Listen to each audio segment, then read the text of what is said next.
Hello friends, welcome to MCQ Adda.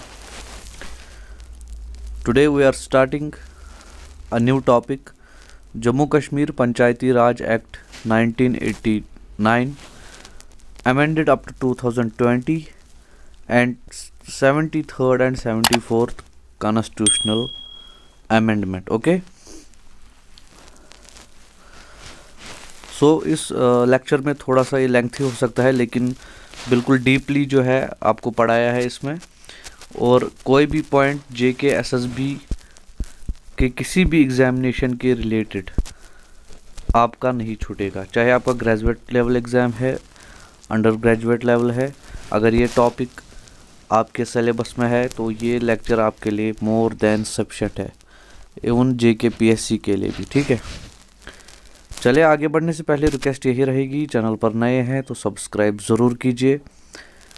अब video lecture अच्छा लगे तो लाइक ज़रूर कीजिएगा और अपने फ्रेंड्स के साथ भी शेयर कीजिए ताकि उन्हें भी हेल्प मिल सके।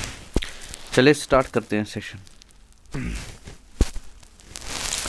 देखिए, पंचायती राज एक्ट 1989 जो है, इसके रूट्स हम देखते हैं जम्मू कश्मीर में महाराजा हरी सिंह से, और उन्होंने ही 1936 में department of panchayat and rural development बनाया था, जिसको फिर अमेंड किया गया 1941 में। ठीक है, अगर हम इस एक्ट की बात करें तो इसमें 14 पार्ट्स हैं, 83 सेक्शंस हैं और 6 शेड्यूल्स हैं। एक्चुअली थे, क्योंकि अब ये एक्ट रहा नहीं, आगे हम इसके बारे में भी पढ़ेंगे। देखिए, पार्ट्स के बारे में क्वेश्चन आता है। अगर आपने पंचायत जो है अकाउंट असिस्टेंट का पेपर देखा हो तो डायरेक्टली पार्ट्स से क्वेश्चन आया था, इसलिए पार्ट्स बहुत इंपॉर्टेंट है। सेक्शन कोई इंपॉर्टेंट है जो थोड़ा सा आप याद रख सकते हैं। सारे 83 सेक्शंस आपको याद रखने की ज़रूरत नहीं है।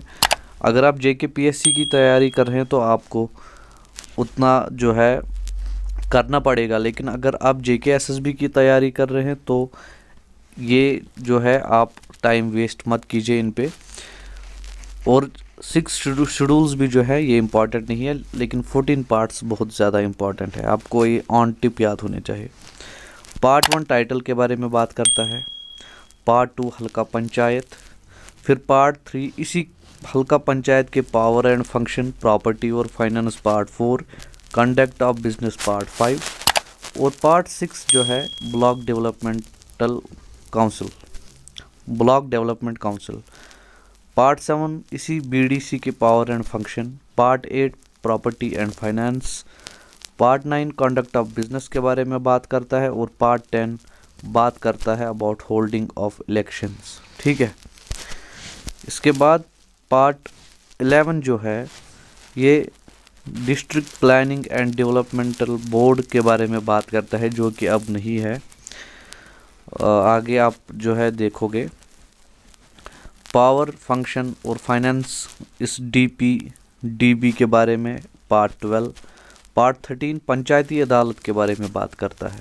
ठीक है, और पार्ट 14 में है miscellaneous laws about Panchayati Raj act. ठीक, 1989 में ये एग्जिस्टेंस में आया। ठीक है, और 3 टायर्स में आया, 3 टायर सिस्टम आया, जिसमें कि विलेज लेवल पे हल्का पंचायत होती है, ब्लॉक लेवल पे बीडीसी और डिस्ट्रिक्ट लेवल पे डीपी मतलब district planning and developmental board. चले एक एक करके इनके बारे में पढ़ते हैं, उसके बाद अमेंडमेंट्स पे आएंगे, उसके बाद बहुत कुछ है आगे। हल्का पंचायत जो है ये हर किसी विलेज के लिए होती है। ठीक है, और हल्का मजलिस जो है, जिसको हम ग्राम सभा भी बोलते हैं, और इसमें सारे मेंबर्स होते हैं जो कि वोट कर सकते हैं। ठीक है, all the members of the village जो कि 18+ हैं, जो कि वोट कास्ट कर सकते हैं, वो इसके मेंबर होते हैं। सरपंच 1 होता है, पंच 7 से 11 होते हैं। सरपंच और पंच जो है डायरेक्टली इलेक्ट किए जाते हैं, और नायब सरपंच जो है वो नॉमिनेटेड होता है। ठीक है, वीएलडब्ल्यू सेक्रेटरी होता है हल्का पंचायत का, पंच, सरपंच और नायब सरपंच 5 साल के टेन्यूर होता है इनका, 5 साल के लिए इलेक्ट होते हैं। मीटिंग इनको 1 महीने में 1 बार करनी ही करनी होती है, इट्स मिनिमम रिक्वायर्ड। और रिमूवल जो है पंच, सरपंच या नायब सरपंच का, इनको रिमूव कर सकते हैं बाई 2/3 कॉन्फिडेंस। वो क्या होता है कि 3 में से 2, राइट। अगर आपने परसेंटेज पढ़ा हो तो इसका वैल्यू आएगा 66.66%, मतलब 2/3 वोट्स आने चाहिए, तो आप रिमूव कर सकते हो पंच को, सरपंच को, नायब सरपंच को, ठीक है। इसके बाद ब्लॉक डेवलपमेंट काउंसिल के बारे में अगर बात करेंगे तो एक पॉइंट मैं यहाँ पे भूल गया बोलना, नहीं ठीक है। देखिए, ब्लॉक डेवलपमेंट काउंसिल जो है सेक्शन 27 में है, थोड़ा सा इम्पोर्टेंट हो जाता है, आप याद रखिएगा। मेंबर्स कौन होते हैं? सरपंच, जो कि हल्का पंचायत के होते हैं, सारे सरपंच। देखिए, ब्लॉक बहुत सारे विलेज का होता है और बहुत सारे विलेज में बहुत सारे सरपंच होंगे, तो वही जो है विद इन ब्लॉक इसके मेंबर्स होते हैं। चेयरमैन इलेक्ट वही करते हैं, सरपंच और पंच। ब्लॉक डेवलपमेंटल ऑफिसर होता है इसका सेक्रेटरी, ठीक है, पूछा जाता है डायरेक्टली क्वेश्चन में। मीटिंग इनकी भी वंस इन मंथ होती है, ठीक। इसके बाद आता है district planning and development board. देखिए, इसका मेंबर जो होते हैं वो होते हैं, पहले तो चेयरमैन जो बीडीसी का हो वो भी इसका मेंबर होता है। एमपी जो वहाँ का मेंबर ऑफ पार्लियामेंट हो, MLA member of legislative assembly, member of legislative council तो अब रहा नहीं, प्रेसिडेंट म्युनिसिपल कॉरपोरेशन, ठीक है, ये होते हैं इसके मेंबर्स। और चेयरमैन नॉमिनेट किया जाता है गवर्नमेंट की तरफ से, वाइस चेयरमैन इलेक्ट करते हैं यही मेंबर्स आपस में, और डिप्टी कमिश्नर जो है वो होता है इसका चीफ एग्जीक्यूटिव ऑफिसर, ठीक। ये हो गए district planning and developmental board, जो कि डिस्ट्रिक्ट लेवल पे होता है। इसके बाद है पंचायत अदालत। देखिए, पंचायत अदालत जो है ये हल्का लेवल पे होती है। 5 मेंबर्स होते हैं इसमें, 5 साल का टेन्योर होता है। कॉरम, देखिए कॉरम होता है कि अगर फॉर एग्जांपल 5 मेंबर्स हैं, उसमें से 3 प्रेजेंट है तो वो डिसीजन ले सकते हैं, ठीक है, उसको बोलते हैं कॉरम, ठीक।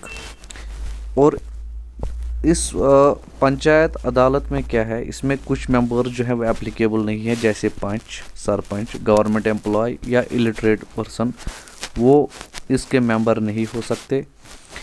जुडिशियल क्लर्क जो है वो होता है पंचायत राज VLW, ठीक है। जो जुडिशियल क्लर्क होता है ना पंचायत अदालत का, वो होता है VLW, ठीक है। इसके बाद आपने कुछ मिसलिनियस में याद रखना है, जैसे कि सेक्शन 80 जो है वो रूल मेकिंग के बारे में बात करता है। सेक्शन 81 बात करता है हल्का पंचायत भी लॉज बना सकती है। और सबसे इम्पोर्टेंट सेक्शन 20 जो है ऑडिट ऑफ पंचायत के बारे में बात करता है, ठीक है। आप ऐड ऑन कर सकते हो उसमें सेक्शंस, अगर आपको लगता है नहीं मुझे हमें सारे सेक्शंस पढ़ने हैं, 83 सेक्शंस हैं, आप जाके पढ़ सकते हैं, ठीक है। लेकिन JK SSB के लिए इतना इम्पोर्टेंट नहीं है, जो पॉइंट्स मैंने बोले ये मोर देन सफिशिएंट है। अमेंडमेंट्स की बात करें, अमेंडमेंट्स जो है देखिए 1992 में सबसे पहली अमेंडमेंट आई, 73rd कॉन्स्टिट्यूशनल अमेंडमेंट। अगर हिस्ट्री की बात करें, हम थोड़ी सी हिस्ट्री का यहाँ पे डिस्कस करें, तो ये जो पंचायती राज सिस्टम है ये लॉर्ड रिपन का आइडिया था या कॉन्सेप्ट था, ठीक है, ईस्ट इंडिया कंपनी में जो वाइस रॉय थे। लेकिन अगर इंडिया के कॉन्टेक्स्ट में हम बात करें कि हम बोले who is father of Panchayati Raj system in India, तो आपको नाम लिखना है बलवंत राय मेहता, ठीक है। सो 73rd कॉन्स्टिट्यूशनल अमेंडमेंट जो है वो आई कैसे, उसके बारे में रिकमेंडेशंस कैसे आई, हम जो है यहाँ पे डिस्कस करेंगे। सबसे पहले जो है 1957 में एक कमेटी बनाई गई, जैन 16, डेट उतनी इम्पोर्टेंट नहीं है, बलवंत राय कमेटी, चेयरमैन बलवंत राय मेहता था। तो उस कमेटी के जब रिजल्ट्स आए, उन्होंने बोला कि डेमोक्रेटिक डिसेंट्रलाइजेशन होनी चाहिए। डिसेंट्रलाइजेशन होता है कि पावर को जो है शेयर करना, मतलब सेंटर अपना पावर शेयर करे विलेजेस के साथ भी, ठीक है। पंचायती राज, उन्होंने बोला कि जो है पंचायती राज सिस्टम को लागू करना चाहिए। 3 टायर सिस्टम होना चाहिए, जिसमें ज़िला परिषद, ठीक है, पंचायत समिति ब्लॉक लेवल पर और ग्राम पंचायत, ठीक, डीसी चेयरमैन होना चाहिए। और इस रिकमेंडेशंस को जो है 1958 में एक्सेप्ट किया गया और राजस्थान नागौर डिस्ट्रिक्ट जो है वहाँ पे पहली बार पंचायत जो है बनाई गई। 2 अक्टूबर डेट था महात्मा गांधी के बर्थडे के दिन, ठीक है। उसके बाद क्या हुआ, उसके बाद आई और एक कमेटी। देखिए जितनी भी कमेटीज़ हैं सारी कांग्रेस के गवर्नमेंट में आई, ठीक है, कांग्रेस का जो है रूल था, सिवाय एक, वो है अशोक मेहता कमेटी। अशोक मेहता कमेटी आई 1977 में दिसंबर में। ये जनता गवर्नमेंट की तरफ में, ये जनता गवर्नमेंट ने बनाई। 132 रिकमेंडेशंस थी इसकी। इन्होंने बोला कि आप पैसा खर्च मत करो ज़्यादा, आप 2 टायर सिस्टम जो है वो बनाओ, ठीक है। और इसमें भी मंडल पंचायत सिर्फ उन्हीं के लिए बनाओ जिनकी पॉपुलेशन 15,000 से 20,000 के ऊपर हो, ठीक है। सबसे इम्पॉर्टेंट पॉइंट है कि अशोक मेहता कमेटी ने पॉलिटिकल पार्टी पार्टिसिपेशन के बारे में बात की। उन्होंने बोला न्याय पंचायत में जो है जज होना चाहिए, जो कि क्वालिफाइड जज होना चाहिए। कॉन्स्टिट्यूशनल रिकॉग्नाइजेशन की बात की और बोला कि चीफ इलेक्टोरल ऑफिसर जो है वही इलेक्शंस कंडक्ट करना चाहिए और हर 6 महीने के बाद इलेक्शंस होने चाहिए। एससी और एसटी के कोटा के बारे में इन्होंने बात की। इसके बाद आई GV राव कमेटी 1985 में। 1985 में ये आई, इन्होंने बोला कि पंचायती राज इंस्टीट्यूशंस को इफेक्टिव ऑर्गेनाइजेशंस बनाई जाए। इन्होंने बोला कि आप जो है ब्यूरोक्रेट्स को वहाँ इनका चेयरमैन रखते हो तो फिर ये फ्रीली काम नहीं कर पाते। आप पावर ही इनसे, आप इनके ऊपर ब्यूरोक्रेट रखते हो तो इनको पावर कैसे मिलेगा। इन्होंने बोला कि डिस्ट्रिक्ट डेवलपमेंटल कमिश्नर एक पोस्ट बनाई जाए, बहुत इंपॉर्टेंट है। और इन्होंने बोला कि ज़िला परिषद को ज़्यादा पावर दिया जाए। इसके बाद आई LM सिंघवी कमेटी 1986 में। इन्होंने भी कॉन्स्टिट्यूशनल रिकॉग्नाइजेशन की बात की, लेकिन उन्होंने बोला कि ये प्रोटेक्ट और प्रिजर्व होना चाहिए बाय कॉन्स्टिट्यूशन।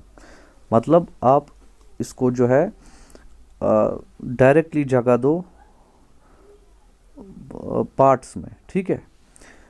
इन्होंने बोला रेगुलर फ्री इलेक्शंस होने चाहिए, न्याय पंचायत क्लस्टर ऑफ विलेजेस के लिए होनी चाहिए और ग्राम सभा को सबसे ज़्यादा पावर होना चाहिए क्योंकि वो ग्रास रूट लेवल की डेमोक्रेसी होगी। इसके बाद आई थंगौन कमेटी 1988 में। इन्होंने भी 3 टायर बोला, बहुत कुछ बोला, लेकिन डिफरेंट क्या बोला, इन्होंने बोला स्टेट फाइनेंस कमीशन बनना चाहिए और सुपर सेशन, मतलब 6 महीने के बाद ही इलेक्शंस होने चाहिए। इसके बाद आई लास्ट में गाडगिल कमेटी 1988 में और यही ड्राफ्ट बनी PRI का।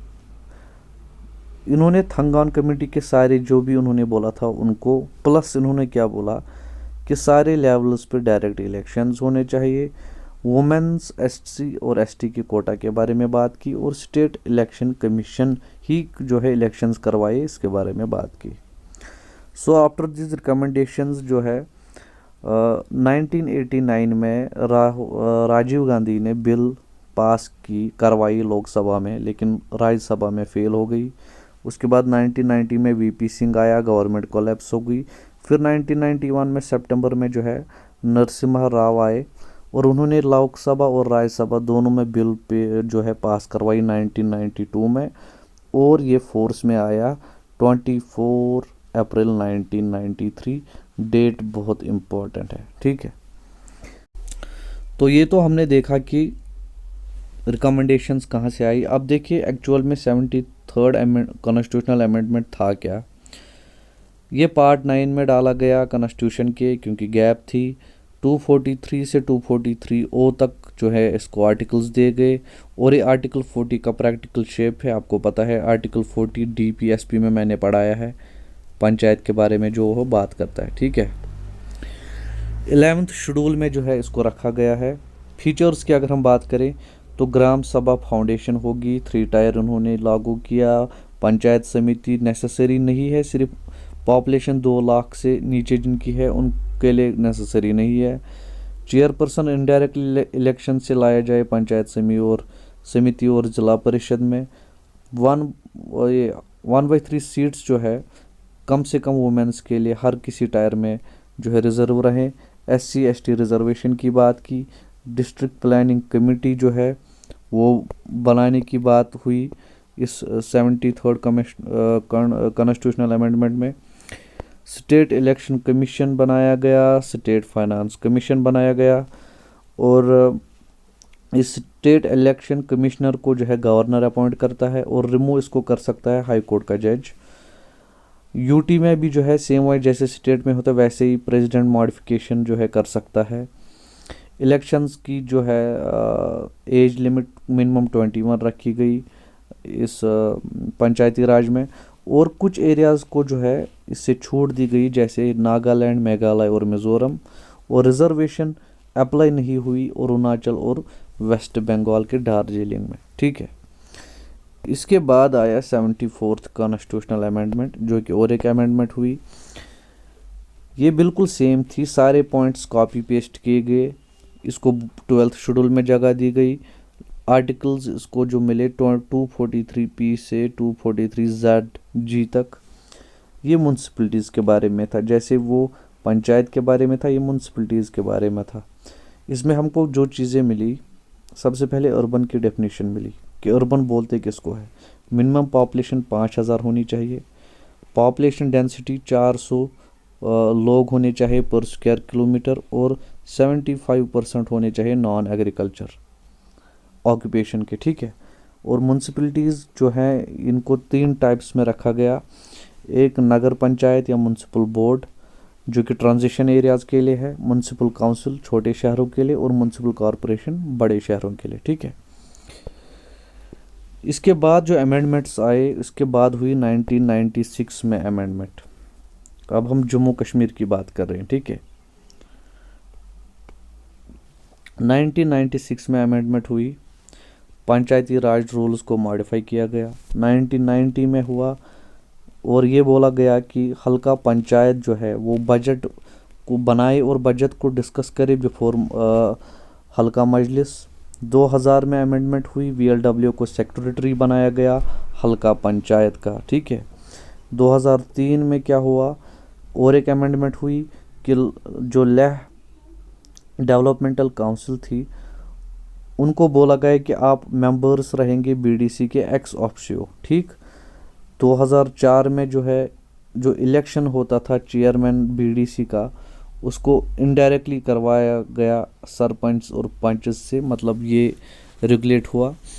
उसके बाद 2006 में ये बोला गया अमेंडमेंट में कि जिनकी भी फेक SC ST सर्टिफिकेट होगी उनको डिस्क्वालीफाई किया जाएगा हल्का पंचायत से, ठीक है।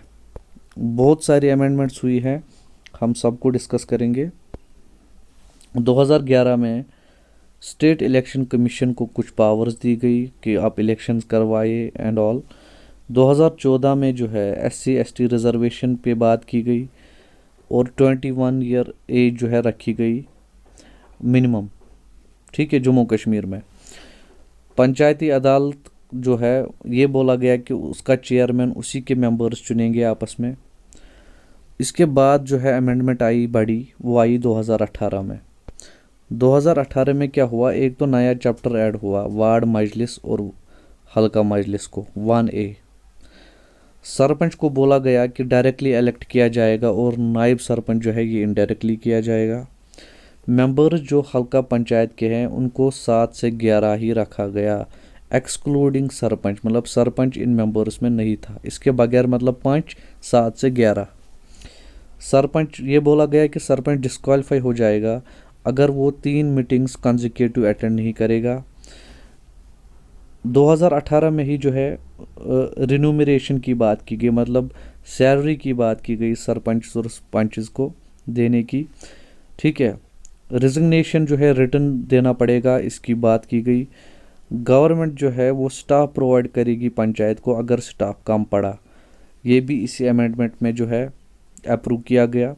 इलेक्टोरल रोल जो है, जिसका भी इलेक्टोरल रोल में नाम होगा वो कॉन्टेस्ट कर सकता है पंचायती इलेक्शन, ये भी 2018 से लागू हुआ। और पंचायती अदालत जो है, अगर उसका मेंबर या चेयरमैन गिल्टी पाया गया तो गवर्नमेंट उसको डिस्क्वालीफाई करेगा, ये भी 2018 में ही जो है किया गया। चलिए आगे बढ़ते हैं। अब आया 2020 में जम्मू कश्मीर रीऑर्गेनाइजेशन बिल जो 2019 में आई, उसकी वजह से 2020 में अमेंडमेंट हुआ। 17 अक्टूबर 2020 डेट याद रखिएगा, अमेंडमेंट किया गया JKPRA जम्मू कश्मीर पंचायती राज एक्ट 1989 को। हुआ क्या कि जो district planning and developmental board था, इसको रिमूव करके लाया गया district development council DDC। Difference क्या थी? मेन डिफरेंस थी कि ये जो DP है इसके इलेक्शंस नहीं होते थे, तो इन्होंने बोला हम इलेक्शंस करवाएंगे DDC के। सो ग्रास रूट लेवल की डेमोक्रेसी जो है हम उसको अप्लाई करेंगे, और DDC बनाया और उसके इलेक्शंस जो है करवाए। ठीक है, सो इसमें क्या क्या चीज़ें हुई। जम्मू कश्मीर में पहला इलेक्शन करवाया गया। अब जम्मू कश्मीर में 20 डिस्ट्रिक्ट हैं, आपको पता है, तो 20 DDC हैं। एक DDC में 14 मेंबर्स होते हैं, मतलब टोटल सीट्स जो है 280 थी, जिसमें से कि 2 पाकिस्तान और कश्मीर में है, मतलब 278 यहाँ पे थी। 5 साल के टर्म के लिए इनको जो है इलेक्ट किया गया। बैलेट पेपर पर वोटिंग हुई। 4 मीटिंग्स इनको कम से कम साल में करनी है, मतलब एक क्वार्टर में एक बार। SC ST और वुमेन के लिए रिजर्वेशन रखी गई। ठीक है, और चेयरमैन और वाइस चेयरमैन बनाने के लिए इन 14 सीट्स में से 8 सीट्स, मतलब एक DDC में जो 14 मेंबर्स होते हैं उनमें से 8 वोट्स आने चाहिए चेयरमैन और वाइस चेयरमैन बनने के लिए, लेकिन प्रेजेंट कम से कम 10 होने चाहिए, जो कि क्वारम है। ठीक है, इसके बाद जो है जो DDC है डिस्ट्रिक्ट डेवलपमेंटल काउंसिल, इसके अंदर इसके साथ जो है एक डिस्ट्रिक्ट प्लानिंग कमेटी भी होगी, जिसका चेयरमैन MP होगा, उस एरिया का मेंबर ऑफ पार्लियामेंट, और उसके मेंबर्स होंगे MLA, और DDC का चेयरमैन खुद, और म्यूनसिपल कॉरपोरेशन का चेयरमैन। ठीक है, सो वोटिंग की गई 8 फेजेस में, 28 नवंबर से 19 दिसंबर 2020 को। 22 दिसंबर को काउंटिंग हुई, और रिजल्ट्स आप सब ने देखे। PAGD जो है वो 102 सीट्स लाई उसने, JKPC ने 8 और BJP ने 75। अच्छा, ये PAGD क्या है? ये है people's alliance for Gupkar declaration. इसमें 5 पार्टीज़ हैं, NC, PDP, CPIM और ANC। ठीक है, Awami national conference, communist party of India, Marxist, people's democratic party और नेशनल कॉन्फ्रेंस। और इसका प्रेसिडेंट है फारूक अब्दुल्ला, वाइस प्रेसिडेंट है महबूबा मुफ्ती। और ये क्यों बनाई गई? रिस्टोरेशन ऑफ 370-35A बोला है इन्होंने। और इसमें जो है पहले 7 पार्टी थी, इससे JKINC जो है निकली 22 अगस्त 2020 को बाहर, जब इन्होंने जम्मू कश्मीर के फ्लैग को सिंबल बनाया। ठीक है, so this was all about Panchayati Raj act. मैंने बिल्कुल हिस्ट्री को लेकर और बिल्कुल 2021 तक जो चीज़ें भी हुई हैं इसमें मैंने सब इसमें इंक्लूड की हैं। आपको इससे ज़्यादा पढ़ने की ज़रूरत नहीं है। सिर्फ सेक्शंस जो हैं 83 सेक्शंस, वो आप अगर आपको लगता है तो आप पढ़ सकते हैं, लेकिन वहाँ से क्वेश्चन आना जो है थोड़ा मुश्किल है। लेकिन आप फिर भी एक बार अगर देख लेंगे उन्हें, अगर कोई आपको इम्पोर्टेंट लगता है तो आप पढ़ सकते हैं। चलिए, लास्ट में रिक्वेस्ट यही रहेगी, चैनल पर नए हैं तो सब्सक्राइब ज़रूर कीजिए। वीडियो लेक्चर अच्छा लगा हो, कुछ सीखने को मिला हो तो लाइक ज़रूर कीजिएगा। अपने फ्रेंड्स के साथ भी शेयर कीजिए ताकि उन्हें भी हेल्प मिल सके। Thank you very much.